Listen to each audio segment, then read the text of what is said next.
conta essa história aí, brother. É Copa do Mundo e eu vou fazer você odiar o Japão. Vamos lá!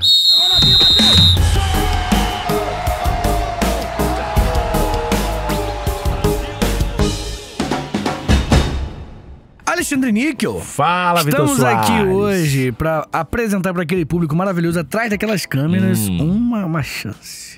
Eu não dou presente, eu dou oportunidade, Alexandre Níquel. Parece coisa de vendendo curso. Mas não é curso. Você quer conquistar sua independência financeira? Não, quer dizer, é uma boa também, né? Não, a gente vai falar de KTO. Vem falar de KTO, que eu não quero enganar. KTO é o melhor site de aposta que tem. Exatamente. KTO tem tudo que é esporte. Tem lá. muitos esportes mesmo, assim, uma lista gigantesca.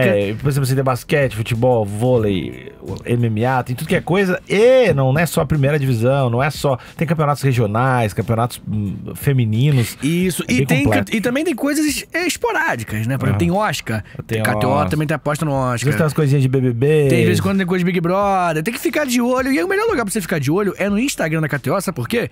Porque você já segue eles por lá. E outra coisa, esse mesmo Instagram, KTO_Brasil, KTO_Brasil, você usa pra mandar mensagem e tirar todas as suas dúvidas sobre como fazer, né? Como é que eu boto dinheiro, como é que eu tiro, porque é fácil. Eu sei que botar dinheiro é fácil, tirar dinheiro é fácil, mas tem gente que fica um pouco inseguro, que é natural. E lá no Instagram deles, meu amigo, você tira qualquer dúvida. Tem o cupomzinho de FreeBet, 20%. Primeira vez que vai apostar, coloca R$100, vai ganhar mais 20, vai ficar com 120 na primeira aposta, usando o cupom HPB. Então, ó, repito, o cupom é HPB, pra você que tá usando a KTO pela primeira vez. Bom demais. Coisa maravilhosa. KTO.com. Não, deve parecer que é outro site, né? KTO.com.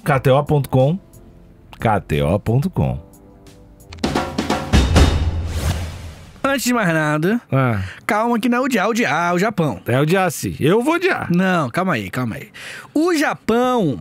Quer dizer, é odiar o Japão. Mas, ó... Sim, mas o ouvinte tá confuso, Alexandre. O negócio é o seguinte... A gente tá na Copa do Mundo, né? Tá chegando, tá chegando. né? Falta bastante. Mas não é. Enquanto a gente tá... É anos de Copa do Mundo. Estamos em anos de Copa do Mundo. Essa expressão é boa, eu gosto. Estamos em anos de Copa do Mundo. E a gente... a gente acredita na tese de que vence o país menos odiado. Claro. Né? Se você somar objetivamente o ódio que cada ser humano no planeta sente por todos os times que estão competindo, o que tem menos ódio vence. A Desde o início da Alemanha Copa. é tri, não é? Desde o início da Copa do Mundo é assim. Tem a galera que não... Não, tô brincando. Ele é brincalhão. A gente só quer criar um pouquinho de conteúdo sobre Copa. E como a gente fala de história, eu acho que é legal trazer um pouco dos podres, dos nossos inimigos do Brasil. A gente quer injetar ódio no coração do ouvinte pra chegar, sentar pra ver a Copa e ficar xingando todo mundo com qualidade intelectual. Pra puxar no meio daquele papo, tomar aquela cerveja, pegar uma calabresa e soltar. Pô, mas o que o Japão fez em 42 também não foi fácil, né? Entendeu? Não tinha que ter marcado pênalti mesmo, Isso, justamente. Pra você sentir justo, você torcer pro japonês se ferrar. E não é contra o povo japonês. Por favor, não interpretem... Não, é um pouco sim. Não é. Contra todos os japoneses. Não é. Não é o povo japonês. Xenofobocast. Não é. Xenocast. O que a gente tá falando aqui... A gente vai odiar 32 países. Não, 31, porque a gente não... Brasil não. Não, o Brasil nem vai estar aqui. Não foi nada de errado. Não. Foi circunstancial. País perfeito. Não, mas sério, a ideia é só fazer a brincadeira. E nessa brincadeira, a gente vai fazer você odiar o país, não as pessoas. Olha a introdução, olha o medo. Olha o quanto... E é episódio com patrocínio. Olha o medo do rapaz. A gente tá pisando no limite aqui também, né? Um passinho pra lá... Já não devia mais ter dado passo. Mas, Alexandre Níquel, nosso primeiro país aqui hoje... Isso aqui dá pra chamar de país, né? Que eu chamo de monstro, Alexandre Níquel. É o nosso querido Japão, né? O Japão, que hoje, ele tem uma vibe como? Paizão, Pokémon. Olha, Pikachu. Todo Pikachu que tem raiva, tem um amor. Isso é hipocrisia, Alexandre. Hipocrisia. Mas eles fazem umas coisas boas, né? Mas, pô, sensacional, assim. Os anime não conta pra ninguém, mas eu assisto anime. Beleza. Entendeu? Não, durante a Copa vai parar. Ah, lógico. Detox. Eu quero... fazer um detox de Japão. Queimar tudo relacionado ao anime. Tudo. Na praça. Não, mas o Japão, ele recentemente, na história recente, ele tem uns lances cultural não, recentemente. Culturalmente, o Japão sempre foi muito foda, mas o Japão recente, ele tem poucos casos, até tem uns casos de vacilo feio, que eu vou trazer na década de 90, década de 80, tem uns lances até de 2017, que você vai ver que, uou, tá ligado? Nada a ver. Com certeza. Mas, Alexandre Nico, o Japão, ele tem um momento da história desse país que é especialmente monstruoso. Que foi? Que foi o período um pouquinho antes da Segunda Guerra Mundial e durante. O que acontece, Alexandre Nico? O Japão, pouca gente lembra desse lado do Japão, porque o Japão, ele tomou 2 bombadas na cara. Tomou 2 bombas nucleares, na cidade de Hiroshima e outra na cidade de Nagasaki. E aí, na hora, a galera, tipo assim, putz, nossa, coisa horrível, né? Matou 250 mil pessoas no estalar de dedos. Realmente é bizarro. Mas o que os caras fizeram, o Império Japonês especificamente, fez antes disso, é mais monstruoso. Ah, então é igual a polêmica do tapa do Will Smith? Você só quer falar disso, né? Eu não sei se você tá ligado, cara. Você só procurou. Forçou muito uma forma, né? Não. Tudo a ver. Repete tudo que tu falou. Não sei o que eu falei. Que o Japão... Que ninguém lembra do que o Chris Rock falou. Todo mundo lembra muito do tapa do Will Smith. Isso, justamente. E aí você acha que o Japão está... O Japão é a cara do Chris Rock. Entendi. Que bom, né? Que você trouxe esse paralelo que vai ser muito datado quando esse episódio for pro ar, que vai ter, tipo, uns 2 meses depois. Mas não tem problema, Alexandre. O importante é que nós falamos do tema que todo mundo queria que a gente falasse. Bem, Alexandre, então, como eu tava falando com você, o Japão na Segunda Guerra Mundial, ele fez coisas horrendas. Desde a década de 20, na verdade, o Japão já estava buildando o mal. Podemos dizer assim, né? Porque o que acontece, né, cara? Muita gente não sabe, mas o Japão, até a Revolução Meiji... A Era Meiji, aquele filme do Tom Cruise fala disso, né? O Último Samurai. E até ali o Japão era muito feudal mesmo, assim. Ele tá bonito naquele filme, né? O Tom Cruise, né? Mas ali ele tá especialmente gato, realmente. Ele tá bonito. Tá recheado. Tá nutrido. Não, mas é ali dá dúvida em todo mundo. Ali treme na base. Ele e Marcos Pasquim, não sei. Mas aí, como tá falando, o nosso querido Japão, antes do Japão feudal, ele foi feudal até o século XIX, tá ligado? Até 1868, 1912, que é o período onde acontece a Revolução Meiji, a gente tem o Japão entrando no mundo da Revolução Industrial. Entendeu? Em 1912, o Japão... Ele acabou a Revolução Meiji e o Japão começa a entrar no mundo da Revolução Industrial. Tá ligado? Principalmente, né? Como protagonista ali da Ásia. Mas eles tinham uma grande resistência à cultura de fora, né? Até hoje, tipo... Não, mas assim... Isso, inclusive, tá aqui. Não, mas tipo assim, 1900 e... Muito. Eles não usavam as paradas, não usavam Nike. Isso, Mas assim, por um lado, tentando fazer o Devil's Advocate, o que nós... Eu acho que é assim pronunciar. Eu acho que uma coisa que muita gente não lembra também é que o Império Português chegou lá e avacalhou também. Pô. Não foi só aqui? Não. O Império Português, Portugal, rodou a Ásia maneiro, assim. Ah, eles fizeram? Na China também, lá. Sim, pô. Chegaram na Índia. Mas nem fala muito que vai ter episódio deles que eles estão na Copa. Exatamente, muito bem observado, não vou dar spoiler. Mas, como eu tô falando contigo, quando o Japão entra com a Era Meiji, no início do século XX, o Japão começa a focar muito em industrialização. Acontece, Alexandre Níquel, que mas até aí não tá tudo certo. Até aí tudo bem. Até aí, né? Tô gostando do show, né? Tá achando esse lateral esquerdo do Japão bom. Tá? Exatamente. Tá curtindo o jogo. Achando o jogo honesto. Acontece, Alexandre Níquel, que o Japão, ele sofria muita interferência do Ocidente, como esse caso de Portugal, né? Que a gente já fala depois, em outro episódio. E quando o Japão, ele consegue se industrializar, acontece aquela máxima do Paulo Freire, que quando a educação não é libertadora, o sonho do oprimido é ser opressor. O Japão, ele começa a ganhar poder e ele começa a olhar para os outros países em volta dele, da Ásia. O que tem ali pertinho? Todos os países da Ásia, pô. Mas o que é disso dois? Filipinas, China toda, tá bom. Ali Indonésia. Todos esses países ali no Oceano Pacífico, eles foram atacados pelo Japão. O Japão atacou as Filipinas? Dominou tudo. Tudo. Ali naquela região da Ásia inteira, na verdade. A Ásia inteira, ela foi completamente dominada. E o Japão já tava com treta com a Rússia antes também. Enfim, o Japão tava belicoso. Expansionista. Belicoso é um baita termo. O Japão, ele tava procurando guerra, procurando jogo, né? Ele tava afim. Mas uma coisa que muita gente não sabe é que o Japão, ele fez isso porque aconteceram alguns problemas lá no Japão que é uma parada um pouco diferente do que as pessoas sabem. Rolou um terremoto em Kanto, lá no Japão. E esse terremoto, brother, em 1927. Não, desculpa. O terremoto foi um pouquinho antes. 1923. Desculpa, eu errei a data. Em 1923 rolou o terremoto. E aí meio que ferrou muito com a galera, né? A grana, olha, tem aqui o valor. Ultrapassou o prejuízo na casa dos 15 bilhões de dólares atualmente. Ah, não, de agora. Atualmente seria mais ou menos isso. Então o Japão se ferrou. Só que além disso, em 27, estourou uma crise bancária no Japão. Então, afundou. Estavam bem. E aí veio a crise de 29. É, isso que eu tava pensando. O terceiro combo. E aí, Alexandre Níquel, o que aconteceu? Assim como a Alemanha, a Itália também, mas a Alemanha é um exemplo clássico, né? De quando um país está com uma crise muito grande, um movimento nacionalista vem forte. Mesma coisa aconteceu no Japão nesse momento. Começa a fazer bolo de pote, porque você tá precisando de dinheiro. Tá bom. Bolo de pote. O famoso sushi de pote, né? Eles começaram a fazer justamente um movimento nacionalista. O movimento nacionalista sempre dá certo, galera. Pois é. Ele até tem um termo que é o Hako-Ichiyu, que é basicamente a ideia da hegemonia japonesa na Ásia. Que o Japão iria libertar a Ásia da influência europeia, porque o japonês em si, ele é superior a todos. Tanto asiáticos quanto Mas ele queria, por exemplo, assim, a Ásia é nossa, a gente vai até ajudar geral, mas só porque a gente é Deus o Live. Isso. Mas ele tinha uma ideia do tipo, vou pegar essa América do Sul aí também pra mim. Não chegamos perto de ver o que poderia acontecer depois, entendeu? Mas a ideia, o papo era supremacista. O papo era o japonês é melhor mesmo. Tá ligado? E vou te falar uma coisa, tá? Vamos ver essa Copa aí então, seus otários. O Japão vai ganhar essa merda. Já pensou? O Japão ganha. A probabilidade da KTO do Japão ganhar a Copa... Os odds gigante, né? Não, mas o lance é que esse papo de supremacia, muitas pessoas relacionam com o nazismo, né? Com razão, né? Realmente foi o protagonista desse papo, né? Mas não era um papo tão raro, não.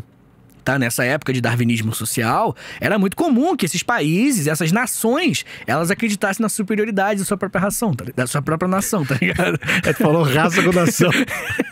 Ração, daí que vem a palavra, né? Aí, racionado, né? Entendi. Aí, Alexandre Níquel, o que acontece? O Japão, ele começou com esses papos, né? Desculpa te interromper, professor, mas eu tenho uma dúvida. Os outros países da época... Tu falou, não, isso era uma coisa normal de achar que o alemão... seu próprio país, né? Rolava, por exemplo, o brasileiro, sei lá, países que a gente não sabe que isso rolava, do cara achar, não, existe uma consciência... de superioridade do país, assim, pensar, nós aqui do Chile somos o... Então... Todo mundo era assim? Não, nem todo mundo era assim, e eram sempre grupos que eram assim, tá? Eram movimentos políticos com esse papo.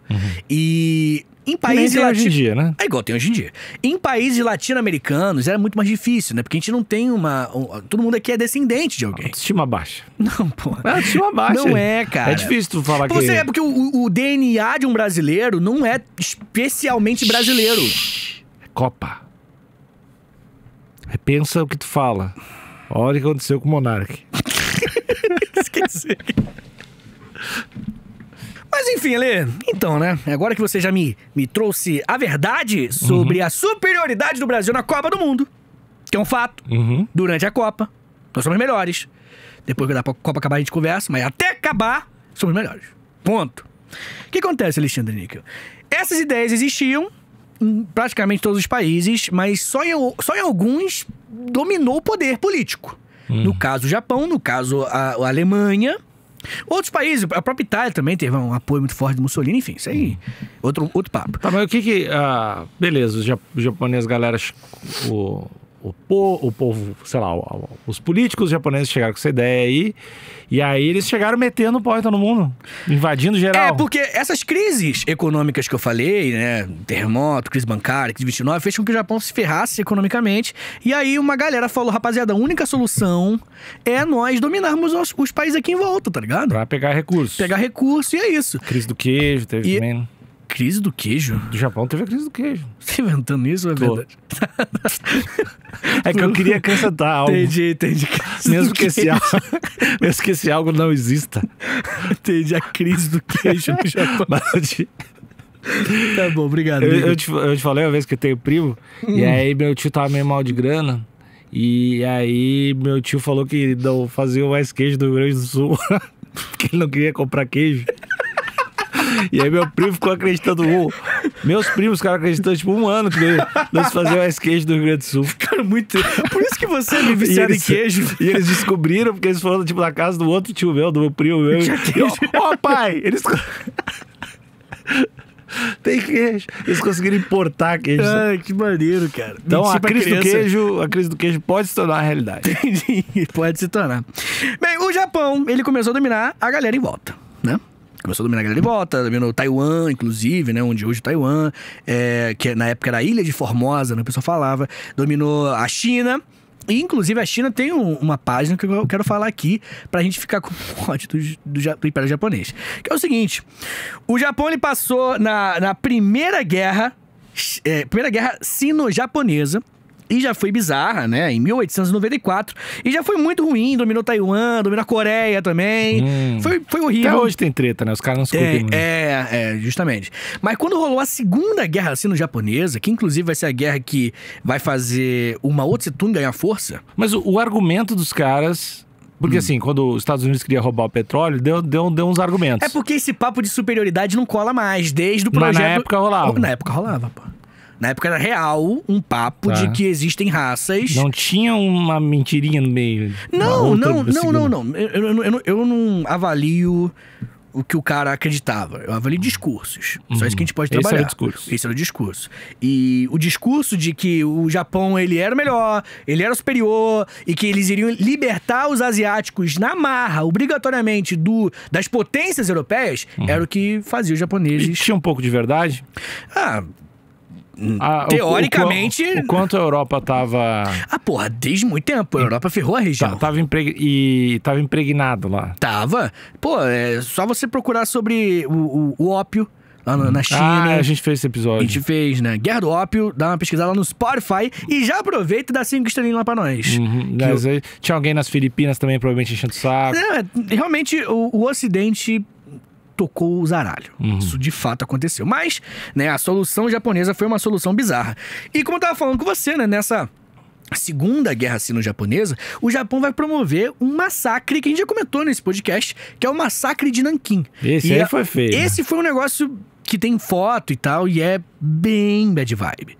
Bem, assim, eu lembro sempre quando eu dava essa aula de Segunda Guerra Mundial, que ocorreu um pouquinho antes, e eu mostrava as fotos, as crianças ficavam boladas, assim. E eu mostrava porque eu queria chocar mesmo, tá ligado? O slide que eu tinha lá, porque realmente é chocante. Pra ser ruim. Pô, a gente tem que bater um pouquinho pra criança entender o que tocar, né? Pra mexer no coração. E o massacre de Nanquim... É tipo o Gabriel Monteiro, assim, pra educar as pessoas. Assim. Você tá tentando pegar todas as referências dos momentos. É que tu me mandou o vídeo dele e eu tô com isso na cabeça. Não, o vídeo do morador de rua, né, cara? É pior coisa. Aquele cara é um... Cara... Não vamos desviar o foco. Tá. Agora que eu desviei. Filha da puta.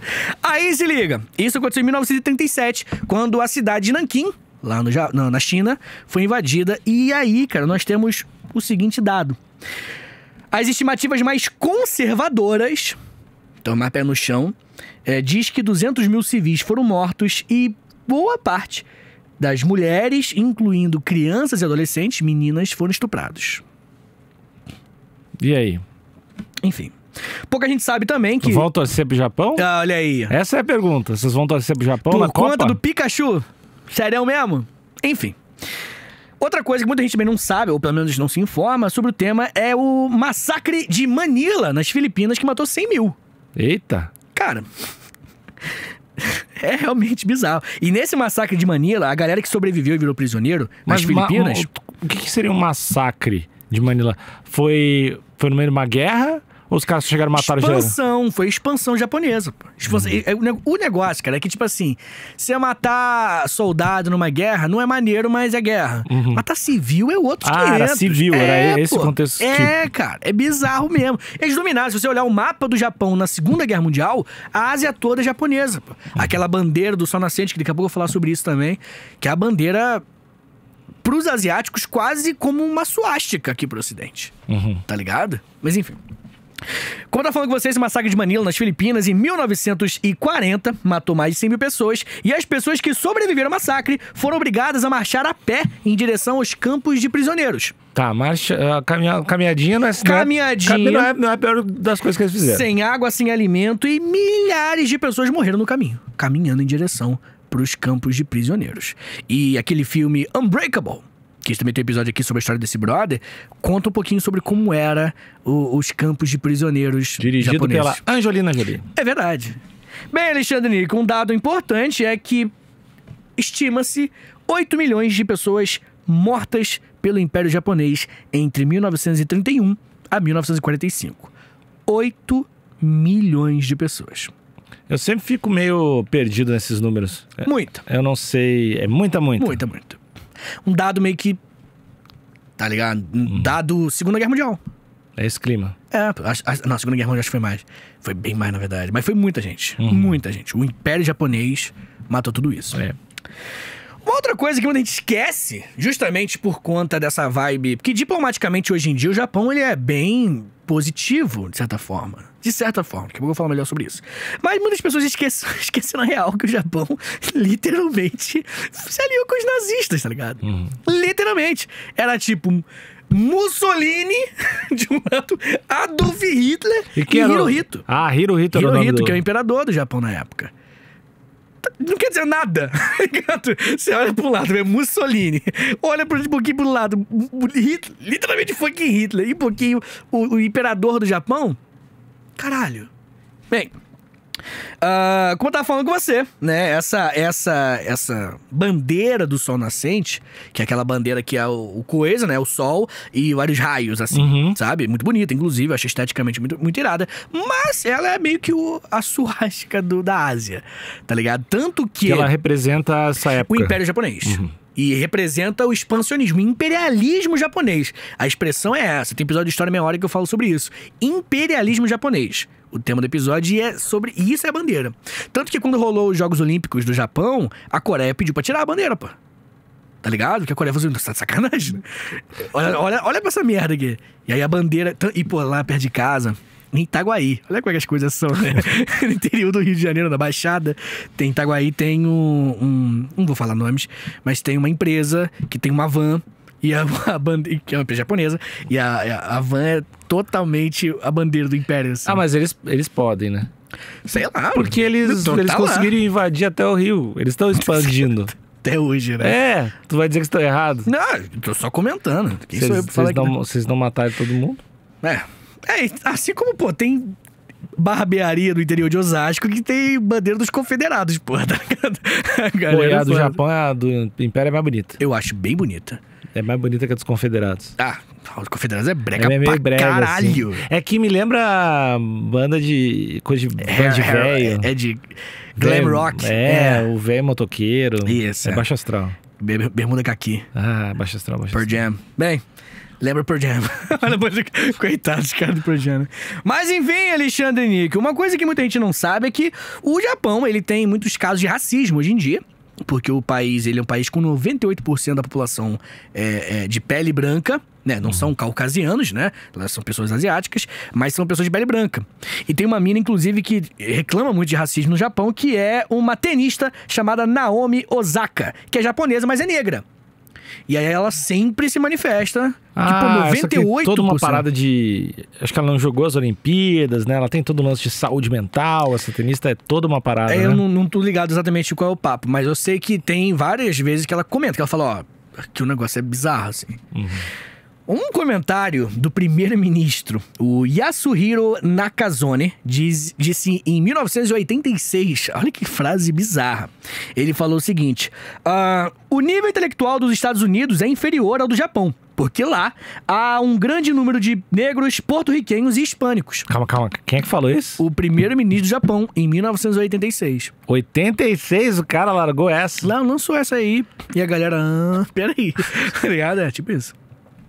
E assim, não tô falando, obviamente, não vou relembrar, galera, que, pô, o japonês é isso. Não é. Entendeu? Mas em Copa do Mundo é. Não é. Em Copa do aqui Mundo... não, que isso aqui é muito bizarro. Calma aí. Copa do Mundo é inimigo, cara. Todo país é inimigo. Tá, mas não é adversário. Tá, o país, ele tem isso nas costas. Ponto. Ao contrário do nosso Brasil. Que nunca fez nada. País, literalmente. Beijo, Neymar. Perfeito, no Neymar. Ele é foda. Uma coisa também interessante é que o Japão, ele tem pouquíssimos imigrantes. Ele tem menos de 2% da população, que é um número bem menor do que os outros, né? A média. E não só imigrante, que imigrante também é pouco, mas refugiado. Tu não vai acreditar, velho. Refugiado, o Japão, em 2017, tinha 20 mil pedidos de refugiados. 20 pessoas conseguiram entrar. Eu entendo. Porque não, é porque é o lance de... Marca de moda faz isso, né? Aquela Supreme faz isso. Quer deixar um bagulho... É difícil de entrar, é difícil de conseguir. O tênis, tênis caro. Os sneakerheads usa. Que, pô, valoriza... uma Supreme pra justificar. Valoriza porque tem uns 10 do mundo, entendeu? Entendi. O sistema de imigração japonesa é meio que um negócio NFT. Né? Entendi. Trabalha com escassez, né? Não escassez de vida. Turista não fungível. TFT, né? Não fungible tourist. Entendi, Alexandre. Agora, poxa, agora esclareceu tudo. Não acredito que eu tenho que defender isso. Entendi. Em pleno 2022. De um Tá bom. professor. Tá bom, Alexandre Liga. Bem, de qualquer forma... Assina o canal. Tem uma... Do nada. Parece que foi uma edição errada. Essa vai ser a minha meta até o final. Como o episódio já tá mais se encaminhando pro final, minha meta vai ser falar alguma coisa que pareça um erro de edição. Tá bom. Peixe. Você já fez isso em outro episódio. Tá bom, vai lá. É muito episódio, né? Alexandre, tem uma agência lá no Japão que tenta colocar a galera pra dentro, né? Refugiados e tudo mais. Tá muito interessado. Tu tá muito interessado, cara, no tema. Fala aí. Que ela falou o seguinte, ó. Que ela falou, as crianças refugiadas, né? Que não conseguem morar no Japão... Você tá rindo, cara. Eu tô falando de criança refugiada, velho. Tá tudo bem, Nico? Eu não tô conseguindo se concentrar, né? Fala aí, fera. Tá. Falou que as crianças com 10 a 11 anos chorando de rir. Eu não sei por que eu tô rindo, cara. Tá bom, vamos lá. Na verdade eu sei, mas eu não devia. Tá bom. As crianças com 10 a 11 anos têm que trabalhar para ajudar suas famílias. E as meninas, a forma que elas encontram é casando aos 10, 11 anos. Porque não dá para entrar. O Japão simplesmente não aceita refugiado. Tá, mas como até assim? hoje. Mas como assim casar com uns 10 anos e aí entra? Porque casou com um japonês, aí outro papo, né? Casou com um japonês. O Japão aceita os casamentos? Eu não sei a idade que ele aceita, mas é crianças muito novas, meninas muito novas. Uma estratégia, entendeu? Que existe lá. A estratégia é bem normal, na verdade, de casar pra conseguir visto. Tá né? bom. Não tô dizendo que tá certo. Tá. Mas tô dizendo que é bem... Inclusive... Tá, criança não, né? Como um reality, 90 dias para casar. Sim. Tô ligado. Bem...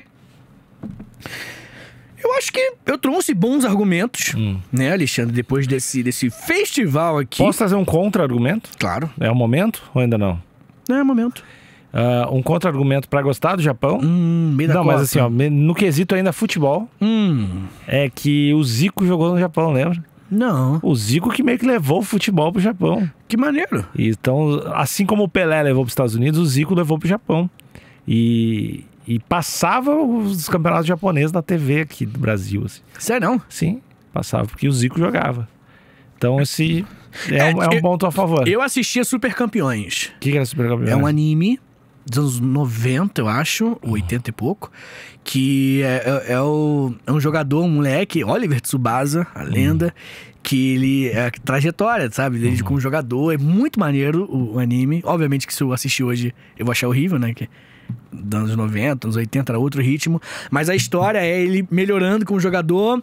E aí ele, no último episódio, é a seleção do Japão com ele, né, jogando, e outros amiguinhos que ele foi conhecendo, entrando na seleção junto com ele e ganhando do Brasil. E aí ele ganha. Então voltou o motivo pra odiar. Que ganhou, né? Já tinha... O anime japonês tinha que perder o Brasil no final. Claro, já tinha os 8 milhões de mortos, que foi um erro, beleza. Agora ganhando o Japão no anime? Voltou? Esquece o negócio do Zico? Zico, fica aí. O problema não é meu, tu não jogou no Grêmio, fica aí. Entendi, tu não jogou, aí seria seu, se ele tivesse jogado, entendi. Gostou? Achou que o Japão está... na verdade, o Japão não, né? O ouvinte está com munição suficiente pra criar aquela sensação de lado A, lado B. A porrada vai comer? Tem que criar. Tem que criar. Tem que olhar com raiva. Isso. Mas, importante lembrar pro ouvinte com violência, o que tu quer falar? Quando acabar a Copa do Mundo, que a gente para com isso aí, águas passadas. Mas durante mais ou menos um mês, esse mês de Copa do Mundo, ódio. Novembro, né? Acho que é novembro. Isso. Em novembro, aí raiva, disputa. Acabou a Copa, esquece esse papinho. Só decora como coisa de conhecimento. Mas ódio não. Aí perdoa, né, cara? Quem ama, perdoa. Em dezembro. Em novembro, não. Em novembro, quem perdoa é burro. Isso aí é a frase. Essa aí é a minha... Quem perdoa é burro. Quem perdoa em novembro. Então é isso, Alexandre Níquel. Esses são belos motivos pra odiar o Japão durante a Copa do Mundo. Tchau, tchau. Beijo. Olha aqui, Matheus!